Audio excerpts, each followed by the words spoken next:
General Sir George Parr. Yes. Can I begin by asking you about the war against terror? How is it going?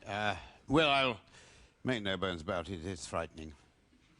It's, well, you would expect that, really. By its very nature, terror is frightening. If it weren't, it wouldn't be worth having a war against it, would it?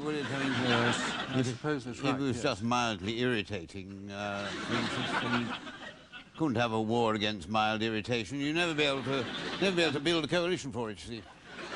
And the problem is, I suppose, that you don't know really who the enemy is individually. No, exactly. You see, the people we're up against, they could be anybody. Yes. So what you're saying is that you're incapable of dealing with this enemy. Well, I am, certainly incapable. because, you see, well, you need a completely different kind of operation. You need to go undercover and infiltrate these people. I couldn't do that, you see. No. Not dressed like this, certainly. I'd be spotted, you see, before very long. You would, wouldn't you? Yes. So, so in fact, you are saying that you're completely unprepared for this war. No, I don't say we're very completely unprepared. No, at Divisional HQ, we've got this wonderful big sand table. Yes. With hundreds of dinky toys. But you see, none of that's any good if the enemy turns out to be some spotty youth sitting next to you on the tube, trying to set fire to his shoe. The Tornado is a very impressive machine, but he won't go down the Bakerloo line. No, I can see that. So, what is the answer? Iraq. You mean you're going to persuade Iraq to fight terrorism for you? No. No, we're going to have a war with Iraq. Oh, I see. And when I say a war, we're going to be a proper war. And we're looking forward to this war tremendously. Are you? Tremendously, yes. Yes. We're very confident. We're very confident, because what will tip the balance, you see, is we have got, in the British Army, have got quite a number of very advanced new weapon systems coming on stream. Really? Yes, very technologically advanced. Yes. Such as? Well, I'll give you an example. We've got the Trigat anti-tank weapon. Well, I say we've got it. We should have had it in 1996. But it actually won't be ready until 2005. That's rather a long way off, isn't it?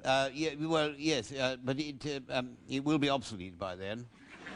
It shows you how advanced it is now, of course. And then... Yes. And then... I think I see that. There's the Bowman. The Bowman, what's that? Bowman is a complete tactical communication system, which is going to replace the old tactical communication system, which didn't work. The Klansman, that was called. Yes. Well, won't there be some problems, you know, adjusting to a completely new communication system? I don't think there'll be that many problems. It'll be quite easy to adjust to, because this one doesn't work either.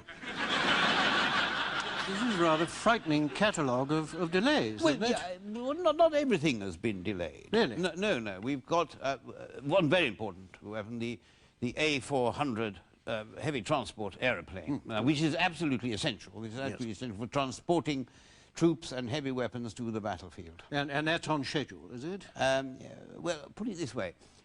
It's not delayed as such, because it doesn't exist.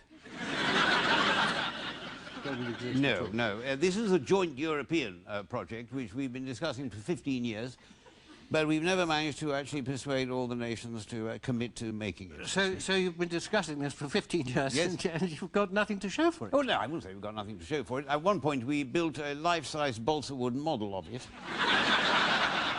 which was very impressive, provided you were careful not to lean against it. But if you can't actually transport your troops to a theatre of war, isn't that a bit of a problem? Well, not really. We don't like sending ground troops to where there's any fighting, because it's very dangerous, of course. So actually you're going to rely once again on air power, yes, are you? Air power is the key to it. And of course, as far as air power goes, the British have the most advanced fighter aircraft in the history of warfare. Oh, no, you're talking about the Eurofighter. The Eurofighter, yes, which has been in development since 1979. That's right. Is that ready? No? Oh, absolutely ready to go. Is it? Well, it's still in the factory. Actually having a few last-minute things done to it. Because it's meant to be operational this year. Yes, it's operational. Yes, it is. Yes, absolutely. Yes. So you've sent it out to the RAF bases, you know, around the country. Well, not sent it out exactly. What we've done is that we've designated a corner of the British Aerospace factory in Wharton in Lancashire, where it's being built, as an RAF base. So that we can truthfully say that it's in service without us having to move it. Couldn't it be argued that as far as the war in Iraq is concerned, the Eurofighter in the factory won't make much of a contribution?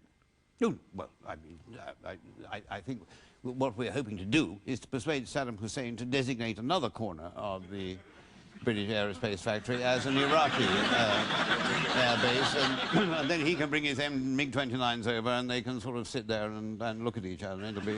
Well, with all these delays and you know, the amount of money spent and nothing seems to work, I mean, how effectively can Britain make a contribution to this war that is going to take place? We can make a very, very significant contribution, I think. What's that? Well, it'll be rather like Afghanistan. The Americans will bomb it to rubble, and then John Simpson will liberate it.